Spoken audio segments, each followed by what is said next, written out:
Hi guys! Kamusta po kayo lahat? So ngayon, titingnan natin kung kaninong energy ang makukuha natin sa love reading ng collective, okay? Guys, paalala lang ha, hindi lahat makaka-resonate. So take what resonate at leave what doesn't. Salamat po pala sa mga sumusuporta sa aking channel. Guys, don't forget to hit like and subscribe para updated kayo sa videos na i-upload ko, okay? Tingnan natin, para kanino ba tong reading na to ngayon? Para kanino ba tong reading na to ngayon? Shuffle pa daw. Ayan. Para sa mga Gemini. Ayan, tingnan nyo. Mga Gemini, Sun, Moon, Rising, and Venus sign. At sa mga Virgo. Ayan, Virgo, Sun, Moon, at Rising at Venus sign. Sa mga perfectionists. Ayan. At sa mga medyo mga flirty dito. Scorpio, ayan. Air sign, earth sign, at water sign. Sun, Moon, Rising, and Venus sign. So, i-check nyo yan, okay? Alright. Tingnan pa natin. Ano bang ganap sa mga nanonood? Ano ang what's going on? Ano ang overall ano? Wait lang, isa lang.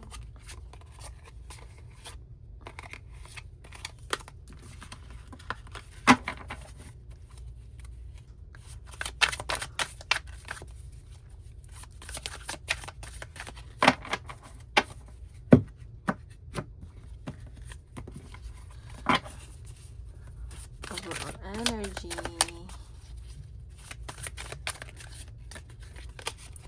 Unfazed. So, sinasabi dito, yung mga unbothered, yung mga walang pakialam, and yung yung reading na to ay para sa mga confident. Ganito yung energy. Confident kayo ngayon, wala kayong pakialam kung ano nangyari sa paligid nyo, gusto nyo magpag-isa, and kahit na ang daming pinagdadaanan, ang daming naninira sa inyo, wala kayong pakialam, ganun. Which is, tama yan. Tingnan natin. At kung ano mang connection meron kayo ng person mo, wala kayong pakialam kung ano sabihin ng ibang tao. Tingnan natin. Love reading ng collective. Kaninong energy kayo masasagap natin for today? Love reading ng collective. Ay.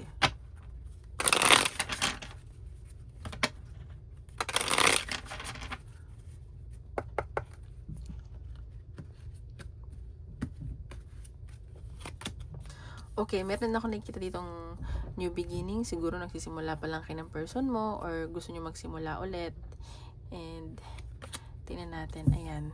So, bakit ganito? Parang nagkakaroon kayo ng new chapter tapos parang may iniiwasan kayo or may pag-iwas. Tingnan natin. Okay, parang gusto nyo ng panibagong simula sa connection nyo ng person mo at iniiwasan nyo na yung mga makapagsalita ng masasakit na salita. Meron naman dito magiging ma-pride, ang dami ding admirers at nagkakagusto sa inyo na iniiwasan ninyo.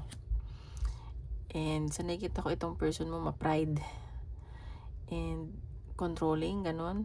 Busy siguro tong taong to. Okay, so sa nakikita ko dito itong person mo, medyo challenging yung connection nyo ngayon. So, baka siguro kaya gusto mo magsimula ulit ng new beginning. And baka nahuli mo tong taong to na may ka-affair na iba. And hindi mo inaasahan yun. And itong tao kasi ito, masakit din to magsalita eh. Itong person mo. Ayan, baka galing siya sa broken family. Or naghiwalay kayo, may mga anak kayo, pamilya kayo, ganyan. And sa nakikita ko, nahirapan din tong person mo. Ayan no, namimiss mo siya. Namimiss ka rin naman niya. And baka may bumalik dito. It's either gusto mong magkabalikan kayo, gusto mong magsimula kayo ulit. And nakikita ko may travel at communication na paparating. Pero kasi parang umiiwas sa communication ngayon eh. Pero may biglaan. Bigla kayong mag-uusap, magkikita, ganyan. So, mag-ingat lang, baka magkasagutan, magkaroon ng masakit na salita. Pero sa nakita ko, maganda kasi yung foundation yun ng person mo. Hindi ko alam bakit siya nagkakaganito ngayon. Okay, so, ayan, temptation. Siguro yung affair na nangyari is tukso, ayan, syempre, lalaki or babae, natukso. Yun yung nakikita ko. And also, pagdating sa pera, may pinag-uusapan kayo ditong documents, papeles, ganyan. In a sense ko.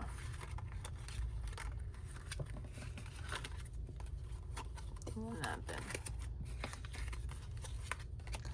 Ito ang gulo ng cards. Ano ang sa love reading? Energy ng love reading. No connection nyo. Guardian. Guard each other's hearts as precious treasures. So, sinasabi ko dito, siguro nahuli mo tong person mo. Kahit iniingatan niya yung puso mo, iniingatan niya masaktan ka, nahuli mo pa rin siya. Pero, sa nakita ko, mahal ka naman ng person mo eh. Pero ikaw ngayon, siguro nga umiiwas ka na masaktan, you're guarding your heart, at gusto mo na lang ng new beginning sa buhay mo. Ganun yung nasa sense ko. Pero, sa nakita ko, mahal ka nito kahit na ganito. Tinetreasure ka nitong taong to. Pero ba't ganun? Siguro may mga challenges lang sa connection nyo. I think you guys need space. Ayan. So, na-appreciate mo naman siya. Na-appreciate ka ng person mo. Siguro hindi mo lang nakikita yon. Tingnan natin. Ano ba ang na-feel sa'yo ng person mo? Okay? Anong na-feel sa'yo ng person mo? Guys, sa mga gusto magpa-private reading, message nila ako sa Facebook or Instagram, nasa description box below, okay? Tingnan natin. Ano ang nararamdaman sa'yo ng person mo?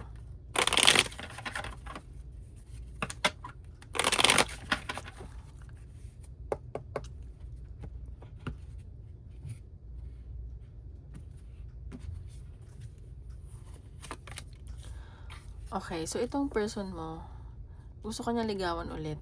Susuyuin ka nitong taong to. Hindi mo inasahan, baka iyain niya kayo lumabas, pumunta sa malayo, sa nature, mag-picnic, and mag-i-enjoy ka dito. Susuyuin ka nitong taong to. Gusto niyang suyuin ka. At may nakita akong communication, baka bigyan ka ng love letter. Basta susuyuin ka nito. And sa nakikita ko, itong taong to, nakikita ka niya someone na matalino. Isip ng isip, nag-overthink. And siya din to, marami to kasing iniisip eh, naguguluhan din siya. Ayan no. And nakikita ko nagsisisi naman siya sa nangyari. And gusto niya na magsimula kayo ulit. Pero ikaw parang iniwasan mo na nga siya. Nagdededma ka. Pero susuyuin ka nitong taong to. Parang kukunin niya ulit yung loob mo. Ito, kahit naman alam niya na mahal mo siya. And nababaitan kasi siya sa'yo eh.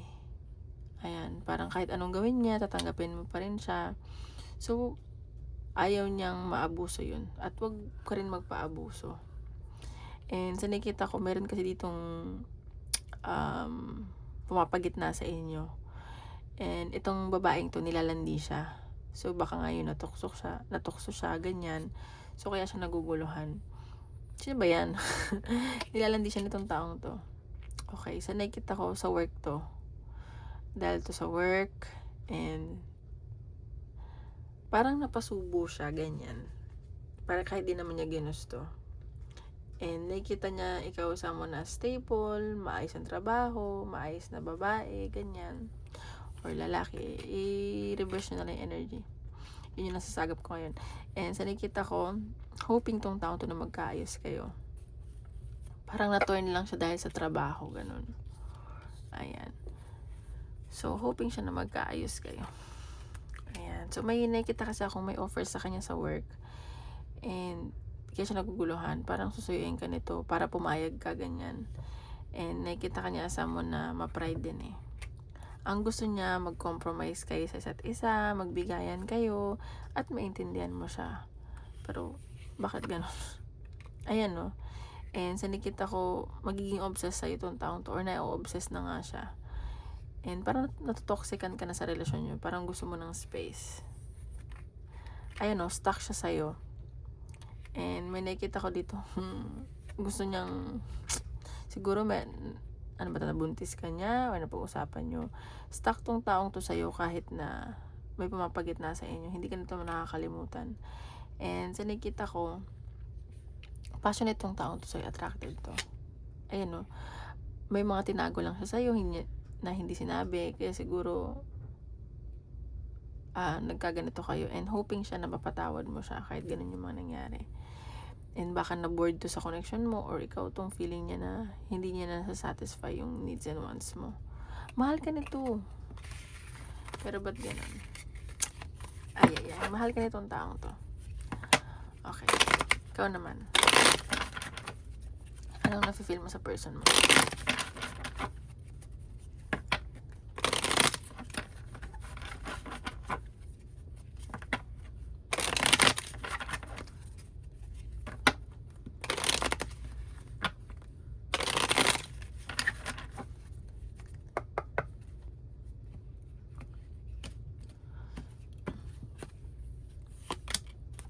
Okay, mahal mo rin naman siya.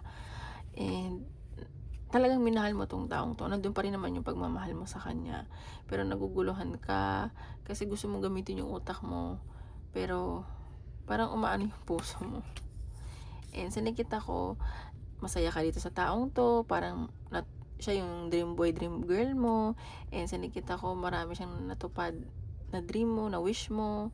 And napapasaya ka nitong taong to. Pero lang may bagong opportunity parating sa inyo, parating sa'yo. And sa nakita ko, parang gusto mo nga ng new beginning, ganun. Ayan no. So, sa nakita ko, ikaw yung umiiwas, ikaw yung lumalayo dito sa taong to. Parang gusto mo ng peace of mind, gusto mo ng tahimik na buhay, ganyan. So, kaya ka nag-aalangan na sa connection na to. May pag-iwas talaga eh. Ikaw yung umiiwas. Ayan no. Gusto mo na mapag-isa, mapag-isip-isip. Mahal mo siya, napapasaya ka niya. Nabibigyan ka niya ng pagmamahal. Pero ikaw yung, ikaw yung umiiwas. Siya yung manoy, kahit umiiwas ka na. And sa nakita ko, hindi ka makatulog, nag-overthink ka, humingi ka ng guidance. And namimiss mo siya. Namimiss mo yung dati yung ginagawa sa past, ganyan. And namimiss mo tong taong to. And sa nakita ko kasi, ito kung babae ka nanonood, itong taong to tall, dark, and handsome. And nakita mo na ma-action talaga tong taong to, yung love language niya, act of service. So, passionate tong taong to sa'yo. Mahal nyo naman isa't isa eh. Parang gusto mo lang ng time, parang gusto mo mag-grow ka nun. Ayun no, pares ka na energy, mahal nyo isa't isa. Very passionate kayo sa isa't isa. As in, sobrang deep nung pagmamahal ninyo. Parang hindi siya madaling matibag, mawala. Nakikita ko, gusto mo makipag-usap dito, makikita kayo, may communication ako nakikita. Magiging maayos yung pag-uusap nyo. It's just, you guys need patience lang. And ayun, may celebration. Yun nga lang, nagiging toxic lang yung mga nasa paligid nyo. Baka yung may mga tinago na, alam mo yun, hindi sinabi. So, ayun yung nasa sense ko. Okay, so tingnan pa natin. Energy ng love reading.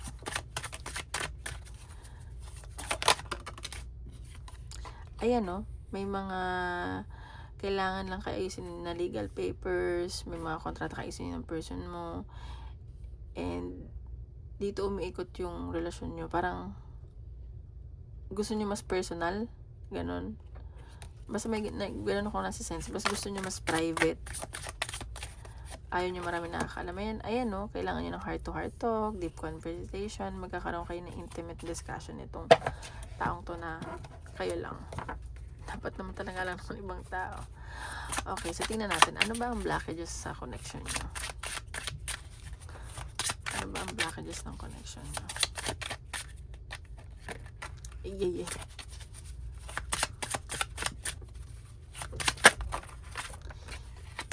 Mas.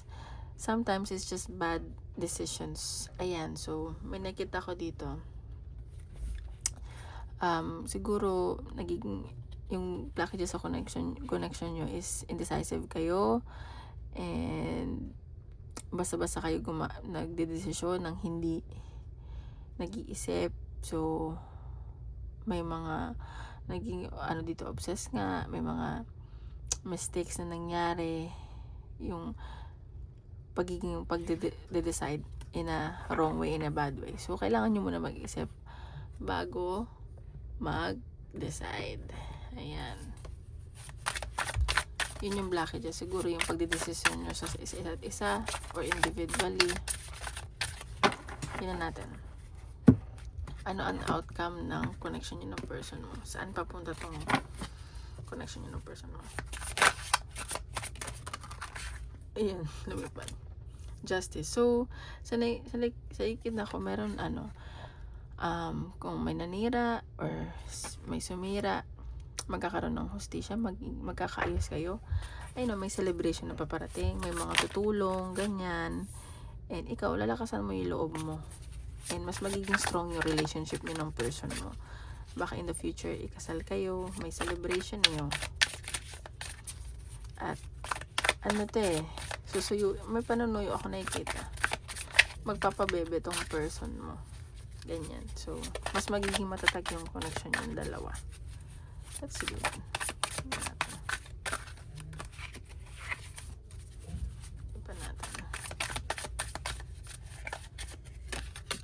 The Hermit. So, ayan. Ikaw kasi gusto mo na mapag-isa. Gusto mo ng space. May nakita ko doon nasasakal. Ganyan. Ayan, 3 of Wands. So, may pagkikita, may travel.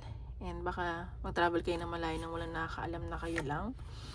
And, ayan may natapos kasi. Siguro may natapos na chapter na hindi nyo nababalikan. Yung parang transformation. And, this is for your own good, guys. Ganon. Ayun, King of Swords. So, itong taong to, mas magiging matalino siya this time. May gagawin siyang action na parang nagalit kasi siya or magiging aggressive siya, ganon. Parang mas bibigyan ka na niya ng pansin, ganon. Mas gagawa na siya ng action. Ayun, magiging selosa kayo. And mas ipagdadamot nyo kung anong meron kayo. Gusto nyo kayo lang nakakaalam, which is good. Ayun lang. So, may toxicity lang kasi pagiging obsessed, ganyan, and possessive. Ayan. So, may kailangan kayo pag-desisyon when it comes to your career, sa career ninyong dalawa. Pero sa nakikita ko na mag-iipon kayo, may offer kasi sa inyo sa isa career So, baka yun yung naging problema sa connection nyo. And, mabagal yung progress dun. Person nakikita ko kung mag-iisip kayo na mabuti, mag-ayos kayo, magkakaayos kayo ng person. Person nakikita ko mas magiging private kayo, hindi kayo siya masyadong mag-share sa ibang tao, which is good. Okay, tingnan natin. Ano ang love message para sa inyo ng universe? Love message na yun.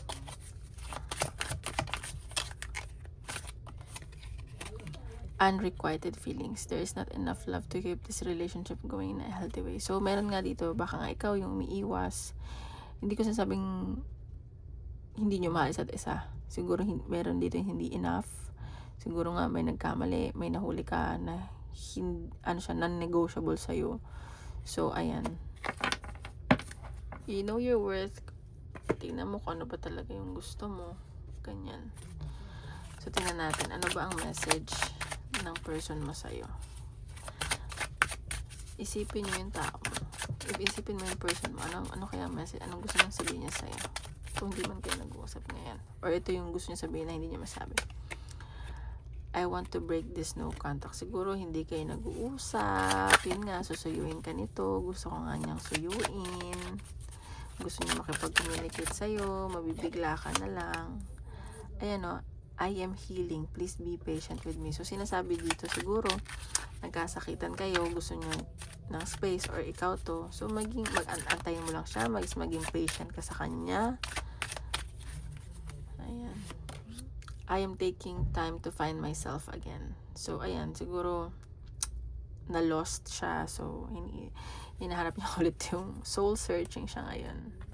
So, ayan. So, nasa sa inyo yan. Nasa sa inyo ang desisyon. Okay? So, tingnan natin ang advice ni universal life or general or career. Tingnan natin.